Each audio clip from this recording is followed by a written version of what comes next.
Hello everybody and welcome to Green Star Trading with me, Tom. All views, opinions and ideas expressed in this video are my own and do not constitute financial or trading advice in any way. Right, for the next few minutes we're going to be looking at the SPY, which is our proxy for the S&P 500. Now before I get on the way, a quick heads up. My little girl's just come down with chicken pox and she's covered head to toe. So if my analysis is a little thin on the ground next week for video content on YouTube, that's why. Priorities: parent first, technical analysis and trader second.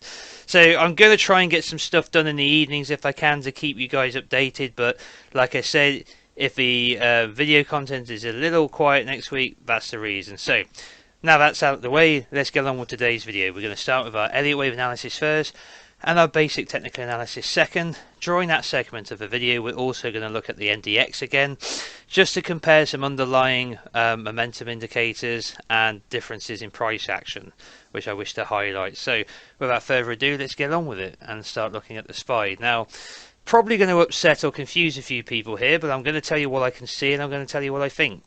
I don't think the SPY is topped yet. I know I've said the Nasdaq has, and you're probably thinking, how can that be?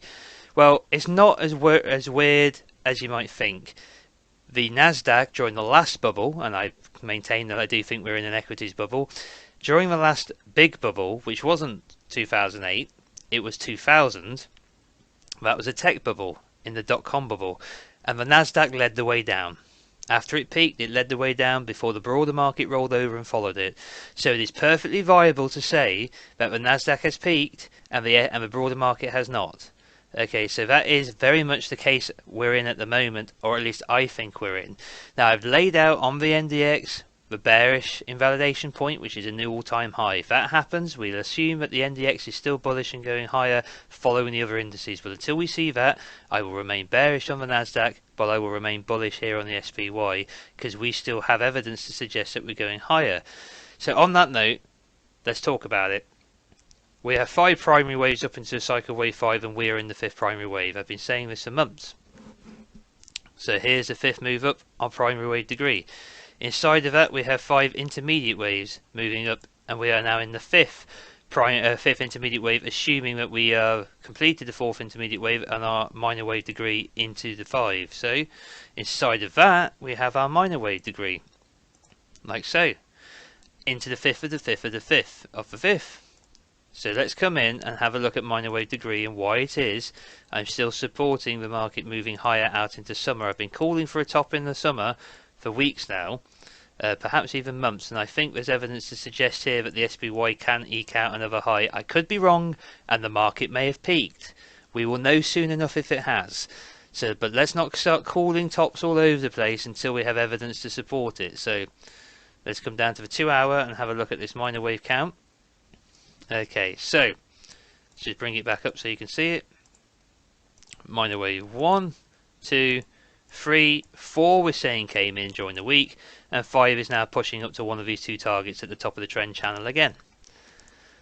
Right, we did not invalidate the wave 1 high, minor wave 4 invalidation point. We did in the NDX. The Nasdaq invalidated and continued to push lower.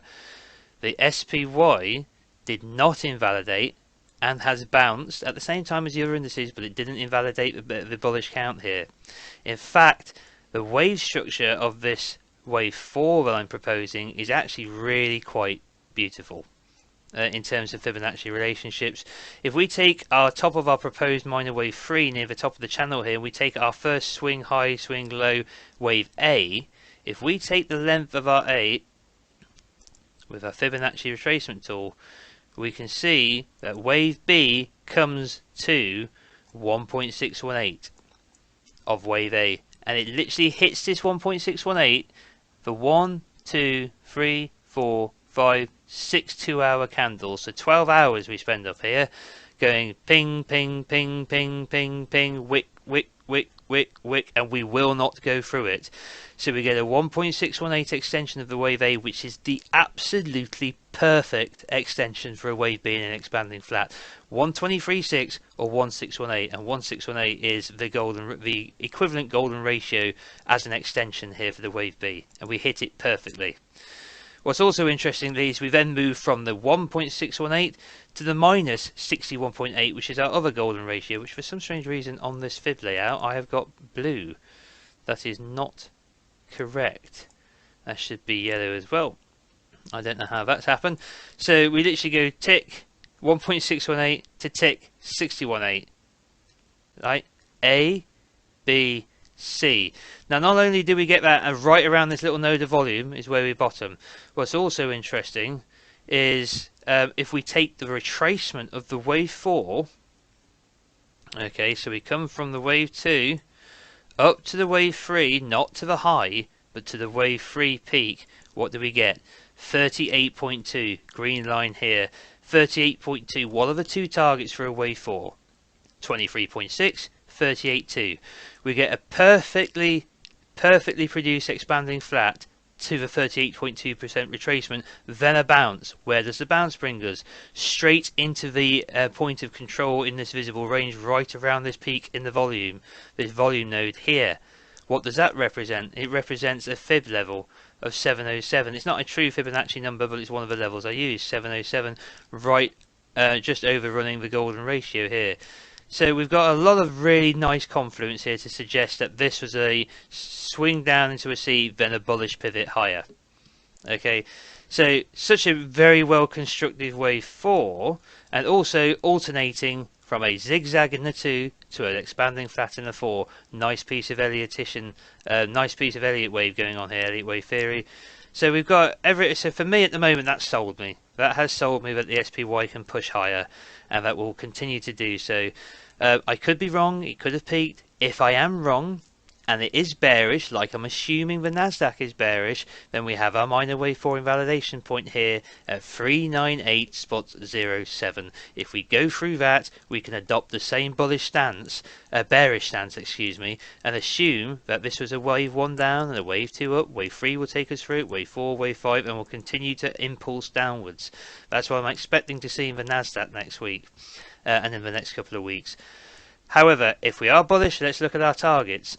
So we have minor wave 1 from 4. This is simple. We've just taken the length of our minor wave 1 and projected it from our 38.2% retracement of the 3, which we're now calling as our wave 4 pivot low here, and that gives us 431.06. If you're looking at the SPX, the cash market, rather than the SPY here, then all you've got to do is move the decimal point 1 move to the right, and of course you get 4,310. So and then if we look at the next target, which is the 61.8% extension of minor 1 and 3, so that's all of this length here, from the bottom of our intermediate 4, we go into minor wave 1, 2, 3, take that full length and project it from our wave 4 pivot, which we are now assuming is in, and that gives us 433.69. Both of these, as you can see, depending on time frame, come to the edge of the channel again, because obviously you've got to consider wave structure, but both come to the edge of the channel again, and we could peak out early June, late June, depending on how we get up here. If this was an initial wave 1, 2, and this is a 1, 2 of a 3, we could come up into a 3, sideways into a 4, and then come up into a 5th. Could come up earlier and finish over here, could come up later and finish over here. Don't know how this wave structure is going to happen. We could still be putting in a wave 1, so we could come quite a way up, down into a 2, up into a 3, across into a 4. We could even diagonal, but let's say assume we didn't. You could get something like this. Bring the 3 up to here. We don't know yet, but we're going to assume, unless we see this minor wave 4 invalidation point taken out, we're going to assume the SPY is still bullish. So I know some of you might be frustrated by that, with the Nasdaq, with me calling a bearish call on the Nasdaq while calling a bullish call on the... Why has it moved that again? Excuse me, for some reason, I don't know what it is lately, but for some reason I'm getting things move all over the place on TradingView. Seems to be moving my Elliott wave counts while I sleep. Either that or I'm losing my mind. I'm not sure which it is, but I'm pretty sure it's TradingView's fault. Alright then, so that's our Elliott wave count for the SPY. Bullish until proven otherwise. NDX bearish until proven otherwise. Have at it in the comment section. Right then, so now we're going to do our basic technical analysis. So we come back out to the weekly time frame here, and we're going to hide our Elliott wave count. We're going to just bring the chart back under control. We're going to expand the chart like so, and then we're going to bring up our moving averages. which is a 10 in yellow, 20 in blue, 60 in orange, and 250 in green. On the weekly time frame, we're going to bring up our RSI set to a 10-day close with green 30 level representing oversold and the red 70 level representing overbought. We're going to bring up our MACD as well with a 10 for the short-term moving average in blue and the 20 for the long-term moving average in orange. We already have our volume profile up, showing the various peaks and troughs of the buy-sell volume with the point of control yellow dashed line representing the extreme. So what can we see? Pretty bullish looking hammer, to be honest. For the week, a long wick to the downside, which is probably at least double the length of the body of the candle. So this is a hammer, showing a pretty strong bullish effort to get back up during the end of the week, and a bounce from support. So if we see a continuation to a new all-time high with next week's closing candle, then we will have to keep a very close eye on the NDX to see whether it invalidates the bearish count. It's possible that as the SPY moves up to make a new high, the tech continues to consolidate in a lengthy wave 2. Maybe it completes a wave 1 down, then a lengthy wave 2 as it heads back towards the highs before finally giving up sometime in the early summer as we expect the other indices to peak. Right, still above the 10, 20, 16, 250. RSI is overbought, just coming away from overbought. Now, this is where we're going to compare the NDX. Okay, so here, let's come over and look at the NDX and remind ourselves of what the basic technical analysis is telling us here. Okay, so we're just going to hide the count. We came down through the 10, closed below it, unlike the SPY, which is well above the 10 exponential weekly average, closing above it. Fundamentally weaker here. We came through and wicked through the 20 exponential last week with the NDX. We haven't gotten anywhere near it in the SPY yet. The NDX since since August last year, July and August last year, has shown high, higher high and higher high in price, but high, lower high and lower high in RSI, a strong bearish divergence which has brought us down back into the neutral zone. We see the same in the MACD. We see a significant move away from overbought conditions back into neutral territory as the price continues to show this bearish divergence. In the SPY, we have no bearish divergence. We have a genuine higher high in the RSI as we have a higher high in price. We do not have red bars on the histogram or a crossover of the MACD. In the Nasdaq, we crossed over on the MACD back in February, fell below it, come back up to test it, creating this divergence between highs and high and lower highs, and have continued to roll over short over long into more red bars in the histogram. We do not see that on the SPY. We do not have a crossover yet. So fundamentally the theme is there, which is the SPY is still got some legs, it can still push higher, it's still looking bullish. The NDX is looking considerably weaker by comparison. Momentum has been breaking down for months on end, and bearish divergences have been building up, and this market is ready to break down. So this is why I've got the separate calls I've got for the indices. I'm saying I'm still short here on the NDX until I see a new all-time high. That's where we set our invalidation point. I'm still long on the SPY here until I see that invalidation point. So we do have a divergence between the indices here as I see it. We have stronger momentum under the SPY. We have stronger momentum under the Dow as well. But like I said, we'll talk about that in a separate video, hopefully next week. But we have weaker underlying momentum here in the Nasdaq. Right then, so let's come down to the daily time frame on the SPY and do the same comparison to the Nasdaq as we are comparing the idea of these markets diverging from one another.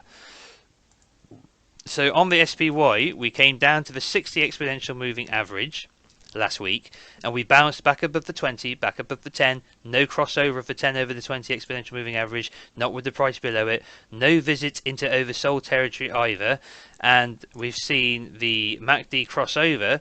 We did have the bearish divergence here on the daily time frame between this high and this high, but this explains an expanding flat. We have a divergence between the A wave, where the A wave began, and where the B wave completed, creating a divergence for the C to break down. That's exactly what happened here. We saw the same on the MACD, build up a bearish momentum, and now we started to bottom out with the short-term moving average. If we compare to the Nasdaq on the daily time frame, it's a very different story. We've had the 10 exponential moving average cross through the 20, Haven't seen that on the SPY. We've had the price below when it occurred. We've had the price move below the 60 exponential moving average and the 10 come down to meet it, and the week close with the price below the 60, the 10 and the 20. The absolute opposite in the SPY. So it really does look like that the Nasdaq has peaked earlier and is leading the way down. Yes, it may come all the way to just shy of the high, the bearish invalidation point back here, while the SPY reaches out for another high, then come down and continue a bearish trend.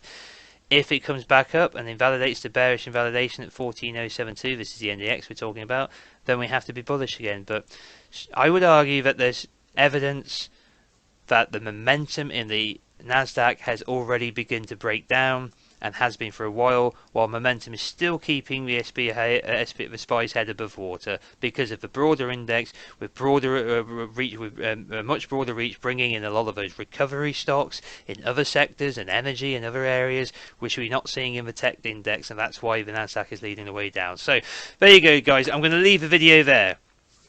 If you're new to the channel and you like what you've seen, please subscribe, smash the like, leave us a comment in the comment section below to let us know what you think. If you want to, hit the little bell notification icon to remain informed of future video releases.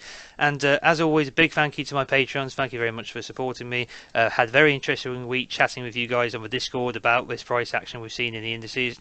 And I'm sure we will do next week as well. If you're interested in becoming a patron and looking at the available tiers and what's on offer, follow the link in the description box below and have a read for yourself. Also, if you're not following me on Twitter yet, there's a link to my Twitter feed in the description box below. Why not head over and follow me?